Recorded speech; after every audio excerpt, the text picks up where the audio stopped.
Bismillahirrahmanirrahim. Assalamualaikum warahmatullahi wabarakatuh. Alhamdulillahi rabbil alamin. Segala puji bagi Allah subhanahu wa ta'ala yang masih memberikan kita nikmat iman, nikmat kesehatan, dan kesempatan untuk kembali bertemu dalam satu majlis kebaikan melalui channel ini. Salawat serta salam semoga senantiasa tercurah kepada junjungan kita Nabi besar Muhammad sallallahu alaihi wasallam, kepada keluarga beliau, para sahabat, serta kita semua sebagai umatnya hingga akhir zaman.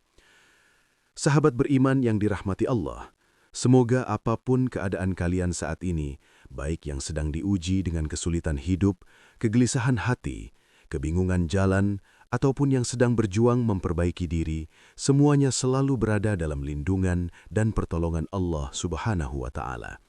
Doa saya, semoga Allah melapangkan rizki kita, menenangkan hati kita, mengampuni dosa-dosa kita, dan memudahkan segala urusan yang sedang kita hadapi. Amin ya rabbal alamin. Sebelum kita melangkah lebih jauh ke dalam pembahasan yang insya Allah penuh makna pada video kali ini, dengan kerendahan Sahabat beriman yang dirahmati Allah, dalam perjalanan hidup ini, tidak ada satupun manusia yang benar-benar luput dari ujian. Ada masa di mana hati terasa lapang, namun ada pula waktu ketika dada terasa sempit, langkah terasa berat, dan arah hidup seakan mengabur. Pada saat seperti inilah, banyak orang merasa sendirian, padahal sejatinya Allah sangat dekat dengan hambanya yang sedang diuji. Kedekatan itu seringkali hadir melalui cara-cara yang tidak kita duga, bahkan lewat kisah-kisah yang penuh hikmah. Diceritakan tentang seorang hamba Allah yang soleh, suatu hari ia ditimpa kesusahan yang sangat berat. Rasa takut dan gelisah menguasai hatinya, hingga ia memutuskan keluar dari rumah tanpa tujuan yang jelas. Ia berjalan menyusuri jalan demi jalan, tanpa bekal, tanpa kendaraan, hanya ditemani harapan kecil agar Allah menunjukkan jalan keluar.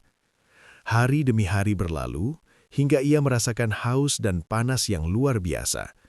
Tubuhnya lemah dan pikirannya dipenuhi rasa pasrah. Dalam kondisi itu, ia hanya menemukan sebatang pohon sebagai tempat berteduh. Lalu ia duduk menghadap kiblat dengan sahabat beriman yang dirahmati Allah. Dalam mimpi tersebut, orang soleh itu memberanikan diri bertanya, siapakah gerangan sosok yang menenangkannya dengan penuh kelembutan itu? Maka dijawablah bahwa ia adalah Nabi Khidir alaihi salam, hamba Allah yang diberi ilmu dan hikmah khusus olehnya.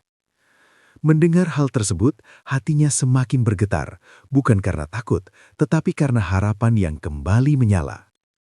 Ia pun memohon dengan penuh kerendahan hati agar didoakan dan diberi petunjuk untuk menghadapi kesulitan hidup yang sedang ia alami. Nabi Khidir alaihi salam kemudian mengajarkan sebuah kalimat doa yang sederhana namun syarat makna.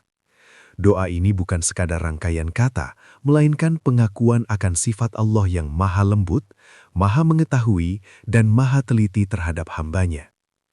Kalimat yang diajarkan tersebut adalah, Ya latifan bi khalqih, ya aliman bi khalqih, ya khabiran bi khalqih. Wahai Allah yang maha lembut terhadap makhluknya, wahai Allah yang maha mengetahui keadaan makhluknya, wahai Allah yang... Sahabat beriman yang dirahmati Allah, dari kisah yang telah kita simak bersama, kita dapat mengambil pelajaran berharga bahwa tidak ada satupun doa dan kepasrahan seorang hamba yang luput dari perhatian Allah Subhanahu wa Ta'ala. Ketika jalan terasa buntu dan hati dipenuhi kegelisahan, justru disitulah Allah mendekatkan pertolongannya dengan cara yang paling lembut. Doa yang diajarkan dalam kisah ini bukanlah jaminan hidup tanpa ujian, tetapi menjadi sarana untuk menenangkan hati, menguatkan iman, dan menumbuhkan keyakinan bahwa Allah Maha mengetahui setiap detil keadaan hambanya. Amalkanlah doa tersebut dengan penuh keikhlasan dan keyakinan, baik setelah sholat, di waktu senggang, maupun saat hati terasa sempit. Sertakan pula ikhtiar dan kesabaran, karena pertolongan Allah selalu datang bersamaan dengan usaha dan tawakal. Sebagaimana firman Allah Subhanahu wa Ta'ala dalam Al-Quran, "Wa may yatawakkal 'ala Allahi fahuwa hasbuh." Barang siapa bertawakal kepada Allah, niscaya Allah akan mencukupkan keperluannya.